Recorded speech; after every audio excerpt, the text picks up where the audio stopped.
a gente chegou a ter 60 mil homicídios no ano. Chegou a bater quase 70. Então, Chegou assim, tem como você não ter o direito à vida? Porque não é o direito a ter arma, isso é o direito à vida, é um direito natural. Por que a pessoa que tem uma arma não tem nenhuma? A pessoa não tem uma arma porque não tem nenhuma pelo seguinte. Vou contar o caso aqui de um vizinho para ilustrar com o caso real. Um senhor, já quase 70 anos, mora ali no meu bairro. Ele teve a casa dele invadida por quatro malas ali, de madrugada isso, numa sexta-feira, se não me engano. Ele conseguiu neutralizar 2. Ele tinha uma arma na casa dele, legalmente, né? Tinha registro, tudo. E ele conseguiu neutralizar 2 caras, né? A casa dele é muito grande no bairro, é uma casa que chama muita atenção. Pra você ter ideia, era um aras a casa dele. Nossa. E, lógico, teve um loteamento, mas grande parte do terreno ainda é a casa dele, é a herança de família, tá lá no bairro há muito tempo. Então, assim, o bairro sabe que ele morava sozinho, uma hora isso meio que, infelizmente, aconteceu, só que os bandidos não acharam que ele teria como se defender e tinha, né? Que bom. Um dos alvejados atravessou a rua já baleado e acabou vindo a óbito na casa da frente. Que alegria. Que o cara, que triste. o adolescente da casa tava chegando de uma balada bem na hora, abriu o portão da garagem e o cara entrou lá pra dentro, acabou morrendo lá dentro, né? O outro morreu dentro da casa mesmo, da casa desse senhor. E os outros 2 fugiram. Igual rato. Fugiram. Então, assim, tem câmeras na rua, tudo, pegaram o carro, blá, blá, blá, mas enfim. E depois viram que esse carro estava estudando o bairro há alguns dias, né? Foram puxando as gravações das câmeras. O carro passou ali várias vezes. Então, assim, quando chegou a polícia de manhãzinha lá, eu tava lá, fui acompanhar. E a arma dele, obviamente, foi apreendida para inquérito. Isso que eu quero pra morrer. Investigação. Então, assim, você imagina um senhor de 70 anos que não tem mais família ali, sei lá, o filho mora em Portugal, o outro não sei o que, ele não tem mais, ele é por ele. Sim, claro. Né? E ele só tem uma arma e numa situação dessa, a polícia vai levar sua arma para investigação. Por mais que esteja óbvio que é legítima defesa, aquele cara vai ficar desarmado. E com 2 comparsas dos bandidos soltos e que possivelmente vão querer vingança da morte dos parceiros. Então, assim, pra mim é o pior cenário que existe. Se esses caras voltarem, quando volta e me acontece e mata o cara, eu falo, o cara foi morto pelos assassinos com coautoria do Estado. O Estado é assassino também. Não, autorização não, coautoria. Coautoria, o Estado é assassino. Só que assim, isso acontece inclusive com policiais. Até com policial, porque ele só tem a arma do... Porque se ele só tem a arma de carga dele, tem policial que tem a carga, ele pode levar a arma pra casa, andar paisando com aquela arma. Mas mesmo numa ocorrência, fardado, que ele precisa usar essa arma vai para inquérito. Até liberar de novo, pode ser que ele fique uma semana sem arma, sei lá, o prazo. Entendeu? E aí o cara tá desarmado. Na casa dele, ele não deixa de ser policial, porque não tá com fardo, porque o vizinho dele sabe que ele é polícia, o outro da rua sabe que ele é... Então, assim, é um negócio esquisito e por isso que eu falo, quem tem uma, muitas vezes não tem nenhuma, porque numa situação dessa... Né? Ou, sei lá, numa possível manutenção, alguma coisa que você tem que fazer, se você não... É bom ter backup de tudo, né? Então... Sim. O legal é que aqui é o seguinte, o cara entra na sua casa, você mata o bandido, é investigação, é processo, é inquérito, é o cacete cato. O bandido mata você, não acontece nada. Não tem investigação, não tem inquérito. Então o Estado maligno... Se for menor de idade... Não, já é liberado. Um assassino que a gente tem, e o pessoal acha que tá normal, que não tem que mudar esse Estado. Isso me revolta muito, porque assim... Por isso que eu gosto do doutor lá, como é que chama o doutor lá? Qual doutor? O que até foi preso do coco no relógio. Então eu briguei com o cara, tomei a arma dele. Exatamente. É que assim, cara, às vezes eu falo até com pessoas assim, que são lúcidas em outros assuntos, né, que entende, sei lá, que imposto é roubo, que não sei o que lá. Só que quando você fala de arma de fogo, ainda tem uma mítica muito grande a respeito disso no Brasil. Porque assim, cara, e muito dessa geração mais nova, porque o que o pessoal não se lembra, quem é mais novo, é que assim, até 98, o porte de arma de fogo no Brasil não era nem crime. Sim. Era contravenção. Então, assim, se você tivesse um 38 que fosse registrado no seu nome e você fosse pego na rua com ele sem ter a licença do porte, não dava nada. Então, assim, a gente tinha, eu lembro, na época, homem usava muito aquelas maletas de couro, né? Não sei se você lembra disso.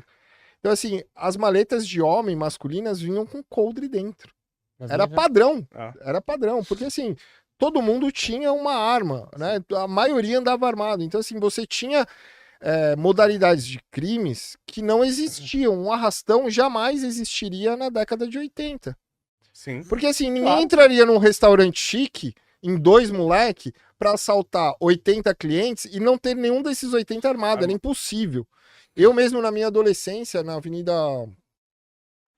Não é a Cruzeiro do Sul, é aquela do Mercadão? Como é que chama? Do Estado. Avenida do Estado. Tá, de madrugada, voltando de um barzinho, alguma coisa assim, um taxista salvou eu, um amigo meu. A gente tava, não sabia disso ainda, a gente tava no estado branco ali, total distraído, não sei o quê, molecada, voltando da balada.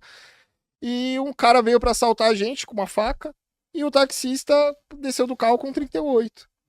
Então, assim, o cidadão de bem pode evitar, sim, muito crime o tempo todo. Você viu um vídeo de uma mulher que ela é pega por um violentador sexual, que não pode falar a palavra na internet, porque a gente vive num país de idiotas, né? Então, o cara, ele pega uma mulher pra violentá-la e vai levando ela pro mato. Aí um cara percebe. Só que ele só consegue fazer algo porque ele tá armado. Sim. E aí ele segue os dois de carro e fala assim, ô moça, você tá com algum problema? Aconteceu alguma coisa? Ela começa a chorar. Sim. Ela, sim, não sei o que e tal. Ela fala assim, então vem aqui pro carro, deixa ele vir pro carro, que se ele vier pra cá eu mato ele. Agora, se o cara não tá armado, ele vai lá e morre também. Como é que ele vai fazer? E tem outra. Isso daí é um vídeo que tem, Júlio. Você já viu esse vídeo? Eu não vi. É um vídeo real mesmo. É um vídeo real. Esse vídeo é maravilhoso. Real. E aí o cara sai assim, todo desconfiado. Eu só achei estranho do cara não ter atropelado ele, né, Léo? Ter atropelado o ladrão já. Cara, assim, a questão de... Se eu puder colocar assim, a questão de... Óbvio, a nossa hombridade, quem tem noção de certo e errado, a gente sempre visa de, tipo, pô, eu tô vendo algo errado acontecer, eu tenho meio que obrigação de intervir naquilo. Só que hoje eu mudei um pouco essa visão. Em que sentido? A gente está vivendo num mundo tão esquisito, numa sociedade tão esquisita, que hoje, eu ando 100% do tempo armado, eu tenho licença da Polícia Federal para isso. Eu não sei, eu não presenciei, mas assim, eu não sei se eu presenciando alguma coisa eu interferiria. A minha moral e a minha ética mandam que sim. Só que assim... O Estado manda que não é nem a questão do Estado, cara. Vou te dar um exemplo aqui que um amigo meu policial, que é Caveira, Operação Especial, ele me falou, Júlio, você não deve reagir por isso. Sim. Imagina a seguinte cena, você tá parado no farol, você tá armado, você sabe exatamente como atirar, como se defender, como agir, você tem treinamento, tudo bonitinho, você tá com a arma legalmente no seu carro, então juridicamente, teoricamente não era para te dar problema, né? Você vê uma mulher no carro da frente sendo assaltada e o cara também está com arma de fogo, para nem cair na dúvida da proporcionalidade né, do uso da força moderada, não sei o que, o cara está com 38 apontado para a cabeça da mulher ali para pegar o celular dela. Você intervém e mata aquele cara tem 17 anos e aquela mulher é progressista ao extremo. Putz. Você matou uma criança porque ele só queria meu celular. Imagina a vítima do assalto vira uma testemunha contra você que estava ali para defender. Isso é mais comum, irmãos, do que você imagina. Tá lascada. Então, assim, eu não sei quem é a outra vítima. Então, infelizmente, assim, de novo, a minha moral e minha ética fariam com que eu ajudasse e reagisse e ajudasse a proteger uma outra pessoa, seja homem ou seja mulher, que estivesse passando por esse tipo de situação. Mas se você for frio e calculista e for pensar a sociedade que a gente vive hoje, você não sabe quem é aquela vítima e como ela vai reagir à sua ajuda, é melhor não fazer. Você já ouviu falar na Tropa da Omissão de Socorro? Não. É famosa na internet. É uma brincadeira, claro, meme e tal, não sei o quê, mas tem seu fundo de verdade. E sempre no passado, eu fui criado assim, sou fã dos anos 80, você vê uma mulher sendo agredida, você tem obrigação de intervir. Obrigação. Né? Sim. Só que hoje esses caras falam, não intervenham. Até, né, até eles usam aquela frase, briga de marido e mulher, não se mete a colher. Sim. Aí, essa é a alegação deles, não tô falando que é certo ou errado. Eles falam, foi essa mulher que escolheu esse cara, ela escolheu ele e tá com ele porque ela quis. Só que aí eu vou lá, o cara tá batendo na mulher, eu vou lá e bato no cara, né? Bato no cara. Amanhã ela vai na audiência e depois contra mim. Exatamente. Depois, o meu irmão... Porque às vezes aquilo lá é uma situação recorrente comum, no casal. O meu irmão salvou uma mulher disso aí, de uma agressão. O cara tava batendo na mulher, meu irmão deu um soco no cara. Tipo, deu uma balada lá, não sei o quê. E ele tava com um amigo policial. Ele falou, bom, vamos todo mundo pra delegacia. Meu irmão, não precisa. Ele falou, não, vamos todo mundo pra delegacia, que a gente tá com as testemunhas aqui, vamos registrar. Sim. Porque amanhã, essa mulher vai falar que você agrediu o namorado dela por nada. Exatamente. E isso é extremamente comum. Isso acontece, os policiais falam que isso acontece todo dia. E todo dia isso acontece. E às vezes é algo até pior, né? Teve um caso aí, porque hoje você tem os falsos testemunhos também, né?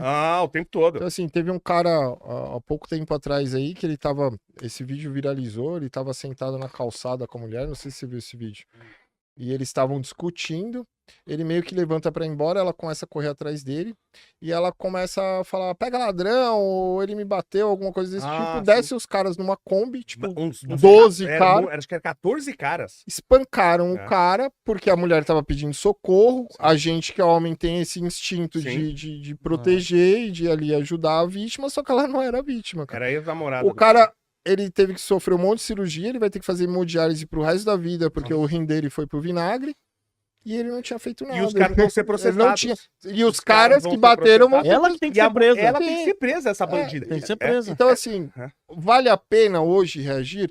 Ética e moralmente ainda vale. Eu não sei se eu ver efetivamente, porque ali no caso eles não viram o cara batendo nela. Né? Se não vir, então, você não assim, tem que fazer. Hoje, pelo menos, você tem que averiguar a situação, falar, tá, mas bateu mesmo, não bateu? Ou então, se a agressão já cessou, pô, só põe o cara de lado, deixa a mulher embora, chama um Uber, resolve a situação de outra forma. Vai atrás do cara. Até pra você não se ferrar juridicamente. Se eu não vi o fato, se eu não vi, eu não faço nada. Sim. Eu tenho que ter certeza Sim. Pra agir. Agora, o que eu acho curioso é como nós mudamos culturalmente rápido. Muito. Porque, assim, eu sou fã da década de 80. Sim. Pela música, cinema, cultura. Pô, a década de 80 foi espetacular, né? E tem um clipe que eu acho muito legal, que era do Balão Mágico, lembra do Balão Mágico? Aí tá lá a Simone, molecadinha. E eles fazem um clipe, aquela música lá que eles cantam Barato Bom é da Barata, né? É uma música bem legal, aliás. Nesse clipe tá aquele que chamava Tremendão, como é que chamava esse cara? Espera que eu vou lembrar. Era da trupe lá do Roberto Carlos. Erasmus Carlos, né? Erasmus Carlos. Ele tá nesse clipe. E ele faz um clipe de música infantil com crianças e ele tá com 38 na cintura. Ele tá com a arma. Se fosse hoje, ele ia preso. Porque era comum. Mas então, assim, o pessoal fala, o brasileiro não pode ter arma porque não tem cultura disso, não tem... Ou vai virar o bang bang. Primeiro que, assim, virar o bang bang já é um termo errado. E seria bom. E porque no Velho Oeste não era assim. A lei, você tinha um acesso à arma, obviamente, mas, assim, os duelos, as coisas que a gente vê em filme, tinham até respaldo jurídico da época, né? Era marcado com o xerife, Eles resolviam o problema deles de outra forma, mas não era que um saía atirando e matando o outro a esmo. Tem uma cidade... Porque se fizesse, era forca. Era forca e local público. Tem então, uma cidade que eu estudei, do Velho Oeste, que ela ficou, todo mundo armado, ela ficou 14 anos sem ter um assassinato. 14 anos! Não tem nenhum lugar no Rio de Janeiro que fica um dia sem um assassinato, por exemplo. Exatamente. Então, assim, essa questão de o Brasil vai virar um bang bang, peraí. Até 98, até 2002, na verdade, ali a grande parte da população, né, antes dos estatutos de desarmamento, herança do primeiro mandato do Lula, né, em 2003 ali, o acesso de arma de fogo tinha essa questão de restrição de calibre, esse tipo de coisa, já que a gente herdou meio que de Portugal isso daí. Porque o resto do mundo ou você pode ter ou você não pode. Não e quando não pode, como o Japão, tem uma história brava por trás, né? Assim, eu não sou a favor do controle, nem no Japão, nem na Inglaterra, por mais que defendam algumas coisas, assim, a gente vê gangues nesses lugares, vê máfia nesses lugares que tem acesso e que acabam impondo à força a sua vontade contra a população, né? No Japão você tem a máfia lá, Yakuza, na Inglaterra você tem algumas gangues ali pesadas que acabam tendo acesso à arma de fogo, mesmo o pessoal fala, tem uma barreira geográfica, porque são ilhas, porque é mais difícil de entrar, é nada, né? A gente sabe que em todo lugar o cara do porto é corruptível, o cara sempre vai entrar, senão não tinha droga, senão não tinha as outras coisas também, né? Então, assim, mas sim, tem cenários que o desarmamento é menos pior, se pode se dizer assim, do que num país do tamanho do Brasil, né, com a cultura e a criminalidade que a gente vem tendo. Pô, a gente chegou a ter 60 mil homicídios no ano. Chegou a bater quase 70. Então, assim, tem como você não ter o direito à vida? Porque não é o direito a ter arma, isso é o direito à vida, é um direito natural. Mas sabe qual é o problema? Infelizmente, a gente tem muitos bandidos na mídia. Sim. Vamos supor que amanhã libere. Vamos liberar, você vai comprar no Carrefour, né, a arma. Que eu sonho com isso, né? Eu acredito que a gente vai ter um ataque numa escola, por exemplo. Eu acredito que isso vai acontecer numa intensidade maior. Mas teve. Não, eu acredito, mesmo não tendo acesso. O cara foi com balestra, com machadinha. Estudando. Só que, por exemplo, eu tenho certeza também que de 60 mil assassinatos por ano vai cair pra 30. Sim, então, na hora que você fizer a conta total, balanço geral, vai ser 31 mil. Exatamente. É lógico, pro cara que é rico, pro playboy, pro ator da Globo, que mora no condomínio fechado, e o filho dele tá numa escola de alta segurança, isso vai aumentar a chance dele ser vítima. Sim. Né? Porque a arma vai melhorar pros pobres. Só que ele tem carro blindado de segurança armada. Isso. Então, pra ele, piora. Pra ele, por isso que ele não quer esse monte de bandido. Porque pro cidadão, pro cara pobre, pra classe média, vai melhorar para um caramba. Sem dúvida. Vai melhorar muito. E é quem mais precisa. Quem mais precisa. Agora, pro ricaço, porque ele não tem como deixar o filho dele numa jaula o tempo todo. Uma hora vai estar numa escola. Mas mesmo pra isso, pra essas escolas, você acha que não vai ter segurança armado? Você acha que não vai ter detector de metal? Detector de metal. Você acha? Tipo. Então nem pra esse cara vai piorar. Né? Só vai ter um investimento maior. A questão é meramente ideológica. Sim, né? sim. Tem até um estudo americano lá. Eles têm estudo de tudo quanto é coisa, né? E que, inclusive, ele é um estudo neutro. A questão sobre o aumento ou diminuição de homicídio, de criminalidade com acesso à arma de fogo ou não. Né? Apesar de ter muitos estados ali que você vê que o número é menor, né? Aí eles falam, tem um monte de outras variáveis também, inclusive cultural, né? Mas que assim, ambos, teoricamente nesse estudo, o cara relata o seguinte, ambos os lados são falácias. Você não pode provar empiricamente que o aumento de arma de fogo na mão do cidadão aumenta a criminalidade e nem que diminui. Então assim, individualmente, é melhor que você tenha acesso. Entendeu? Porque assim, num bolo geral não vai fazer diferença, segundo esse estudo, né? Mas eu acredito que faça. Eu acredito que faça. Que as contagens mas isso meio que quebra o argumento, porque esse cara já tem um viés que não é conservador, não sei o quê. Eu não vou lembrar o cara que fez o estudo agora. Mas assim, isso meio que quebra o argumento do próprio desarmamentista de que os caras mais arma, mais homicídio, feminicídio, não sei o que, não, né? Talvez nem para um lado nem para o outro, os outros fatores talvez sejam mais importantes. Só que assim, eu quero ter o direito de defender a minha vida e defender minha família.